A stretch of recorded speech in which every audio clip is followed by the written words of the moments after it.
Wassail, beautiful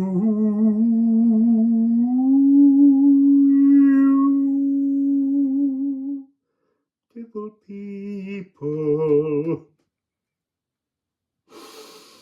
See, that was a very organic introduction. That's the wrong deck. So I'm here with the musical Alchemy of Astrology deck. I think we're tuning into a sound healing. I'm loving this grey. Deep, dark grey. You see, I'm thinking of Lady Jane Grey, beheaded. I'm thinking of Algo, the beheading fixed star energy. What's going on? And Jean Grey, the Phoenix. Yeah, wow. Something to do with mental relocation, I guess.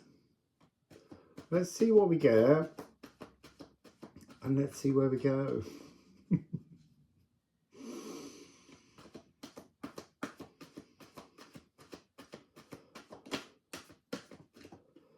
Okay, there's one that's sideways on. So we have Moon in Aries. Ping. Oh, the little things that please the little minds. I got a great big mind. So, Moon in Aries, assertive independence, lead guitar solo. So, I am daring. You see, the second card that was sideways on is Lunar Eclipse. And I feel that there's something with the eclipse tunnel where I want to say, dare you. I dare you. So, Moon in Aries, Mars rules Aries, so that gives us the note C. And the Moon is A. So we've kind of got...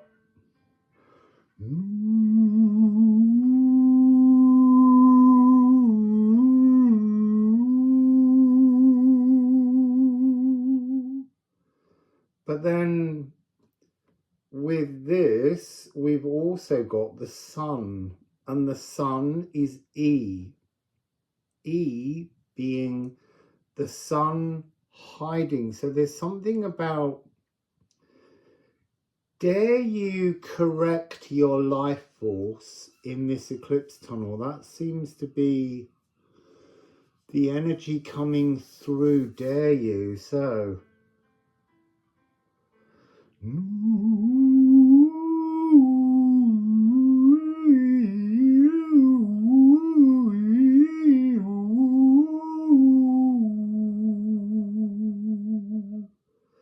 So an A minor chord.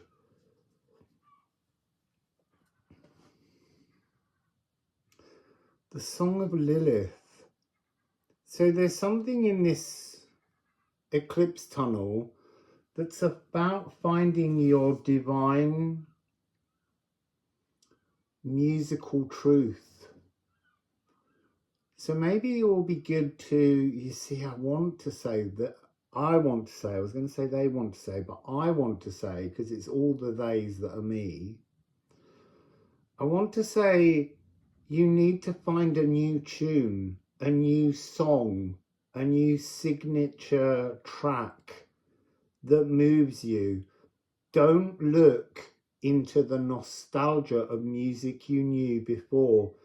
This is somehow about a sound healing, and the healing is a new song of Lilith. And it will be different for all of us because we're all tuned to love different pieces. So, what else? Oh, so we have solar eclipse. So this is definitely something going on in the eclipse tunnel. It's exciting. You see, I love an eclipse tunnel. I really, really do. And this one is really, really profoundly powerful because it takes place with the sun continuously in Virgo. But there's something about, with the lunar eclipse, the sun stepping away, that beaming, wild, inspired fire of our soul. It's like that's galactic. And this beginning, this lunar eclipse, as the shadow of the earth passes across the face of the moon, that has something to do with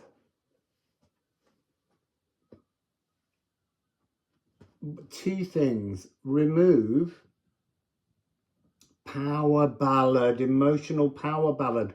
Remove the old tunes. Remove the old songs. I don't mean remove them. What do I mean?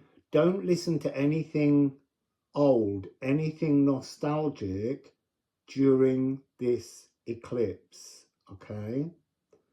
You need to be seeking new songs, and this is the celestial songbird.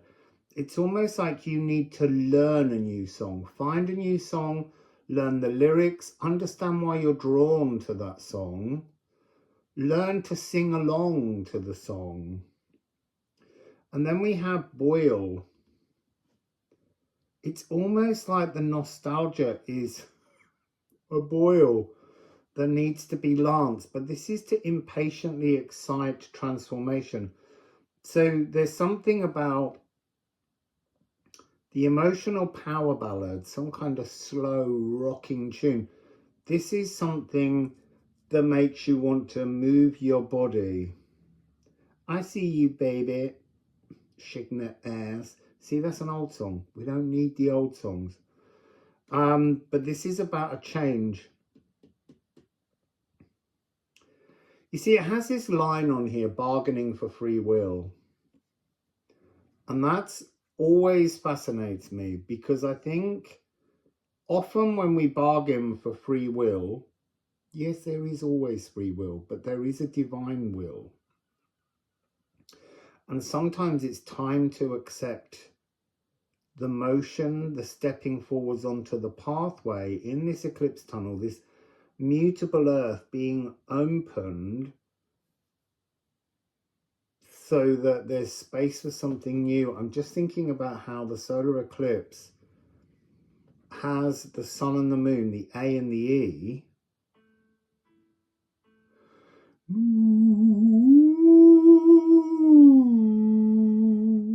It now lacks the C. So there's some kind of opening of the earth, and it's almost like this mutable energy is going to be a place to deposit the litter of your past. This is the genie, the petulant jinn, the new frequency, the diviner, higher, greater frequency that's trying to come in. This is after the applause. Interesting, the applause is earth. Basking in applause is earth, but here we're opening the earth to almost drop away, remove nostalgia. See, nostalgia can be a dangerous thing. When nostalgia first was diagnosed or named, it was associated with Swiss mercenaries, and they pined so much for the land of their birth that they died. So there's something about the one foot in the past frequency of the nostalgia, because I'm always bugged by the Six of Cups and people saying it's to do with nostalgia. It's not how I see it. It might be to do with the past, but not in an incarnation on Earth necessarily.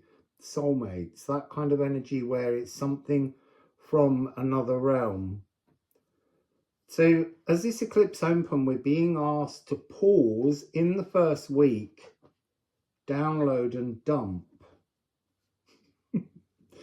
Just dump all of the old narratives into the vast chasm that opens in the earth frequency. And then the second week, after our visit to Null Island, which is on the 14th, so from the 15th to the 21st, that's when we're kind of not so much bargaining for free will, but setting up our new future now, moving forwards. It's house 8, it's changed, so it's a re-death and birth frequency. So in order, you have to bury the old version of you, open the land in the eclipse tunnel, bury the old you, and start to create the new power you, the divine you. So let's see, we're not getting anything else at the moment. Interesting, we got Moon in Cancer, and that's the home of the moon. This is the orchestra in residence. And this is a perfect octave.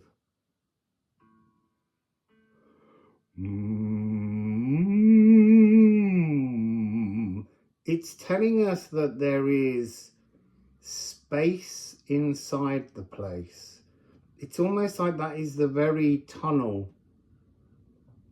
The nurturing emotional charioteer. So I'm being shown an image of the wheel coming off the chariot going through the tunnel, because somehow the wheels are the churning and the turning of the old emotions. So this is inner rhythmic currents, open veiled, and clearing noxious emotions. So we have to go through this tunnel feeling self-protected. And the spirit of place, connecting with the land around you, because it's the land around you that will open into the mutable energy for us to deposit all that we no longer need. So going forwards into the solar eclipse, it's a really A minor energy at the moment. So something a little bit maudlin. He says laughing. So now we have Neptune. Neptune is ancestral reverberations.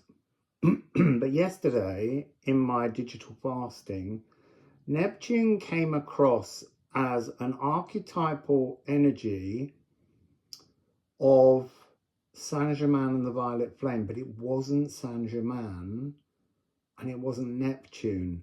It's a tribal frequency using the color of violet, crown chakra, and these are beings, and you are those beings. We are all these beings in some way, shape or form, and they, like the energies where we talk about Agartha and people living in the center of the earth, these are the beings beneath the seabed in the bedrock of Sirius B, and it's us, and it's a different kind of tuning. It's talking about A432, cobalt storing old energies, and this is an E flat.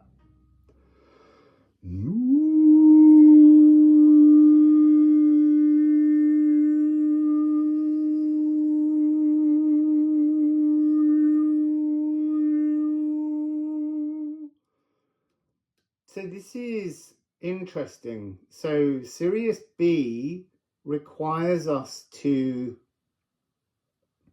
transform the gendering of the moon and the sun during this eclipse tunnel. In the space inside this eclipse tunnel, you have to see the moon as male and the sun as female, because it's divine intention coming through the sun. Yes, it becomes physically actioned in our bodies, but we have to remember that there is a femininity and a masculinity within the day star that shines on us.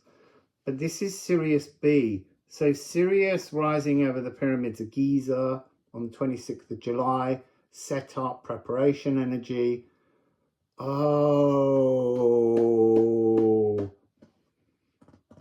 So this is a direct reference to the eclipse, triple eclipse in 2027, 18th of July, 2nd of August, 14th of August. So it's 18th is a lunar, 2nd of August a solar, 14th is a lunar. There's some kind of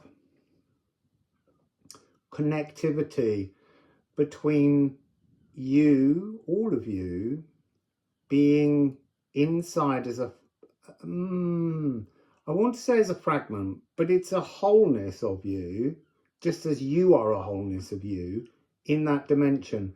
And it has some kind of parallel bridge between there and the soul fragments here in the earth that are being released from quarantine. And I'm going on about this a lot, but it is a really important energy. We're being asked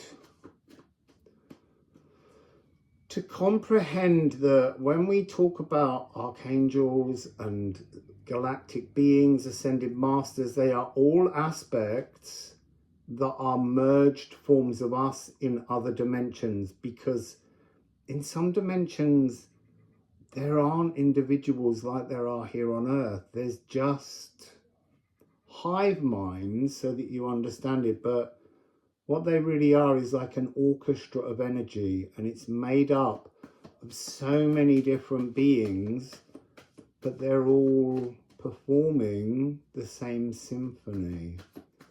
They're in agreement, and there's no conductor. It's a bit like Rosdoyevsky. He would start a piece of music and then just let the orchestra play, and he would occasionally wave or slow them down. It's that kind of energy. It's to be much more cohesively fluid in a wholeness, in a oneness. It's not full oneness yet, though. That's more elven-like. I'm sorry.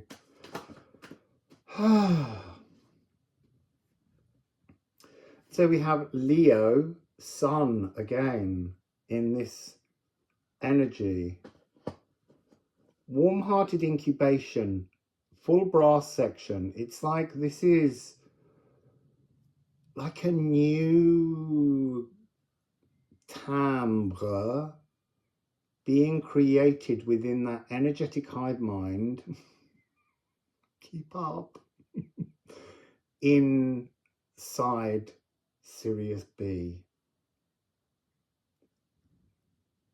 And it's somehow catabolizing the energy. It's utilizing the energy. It's almost like the energy there is beginning to fire up and connect here. You see, that's interesting, because I've always had this energy of the inner earth sun having some connection to Sirius. So that's what's been going on. And this is a slow percolation because it's digestion in the alchemical process. This is that need for temperance, and we all hate to be told don't rush things. But that's the point. You can't rush this. This is some kind of magic going on with a warm-hearted incubation of the sun. So Sirius, our sun, our day star, and the inner earth void sun is creating some kind of communicative, bridging reality. Ceres, I'm going to have to look up where Ceres is at the moment, but this is bringing in sacral energy. This is bringing in the water energy. It's almost like this lunar eclipse, the ditching of the old power ballad that has to take place, because this is planting new seeds moving forwards. and that's D, sacral.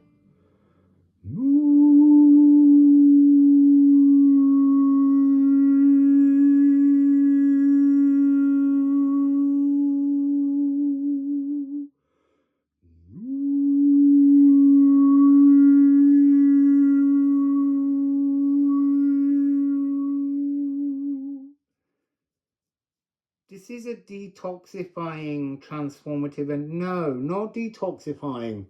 You detox in the lunar part.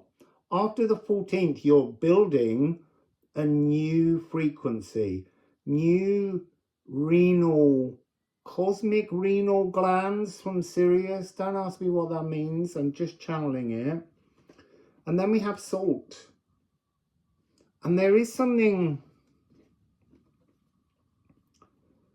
about, see, I want to say the salt of the earth, but what I'm hearing is the salty oceans of Sirius B and the aquatic, akashic retuning of the earth seas. That's interesting. So let's just get something else. See what comes.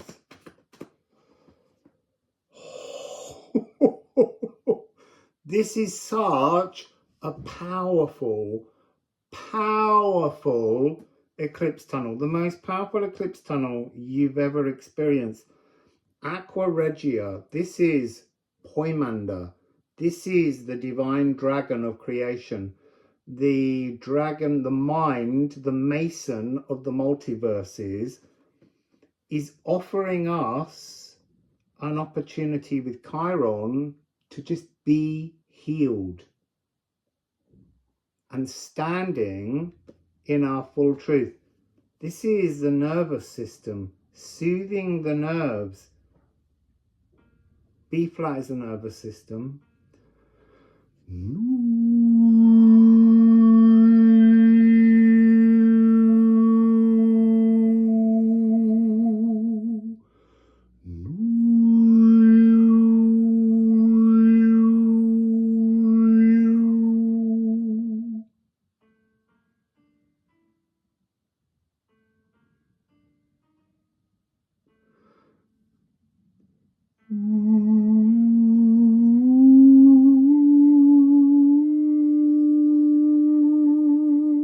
It's like, you see, the old tune would have been, my big fingers on this tiny keyboard.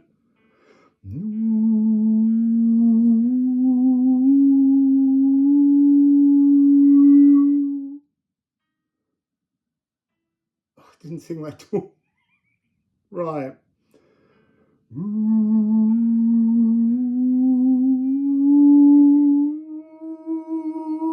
So there's something about there being a minor change to a minor chord. Interesting, to bring about an augmented fourth, which is something that requires resolution. So what I'm hearing is we're on a kind of minor chord that's going to feel quite bright currently in this frequency of the first half of the eclipse tunnel. In the second half of the eclipse tunnel, I don't know what I've done with the solar eclipse.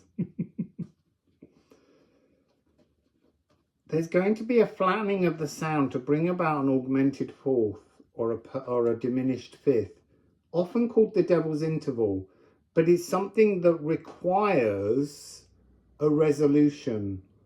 And so the shifting of the music of the spheres is almost just going to bring in the cleansing of ancestral coding, the renal glands, the livers, the kidneys, the spleen, and the nervous system, which is a perfect fourth, so it's a divinely intended correction. And then that's going to allow the flow of the dragon's blood. And it could feel like a corrosive ending, but it's going to break the rules And it's going to allow the uncovery, the discovery of truth.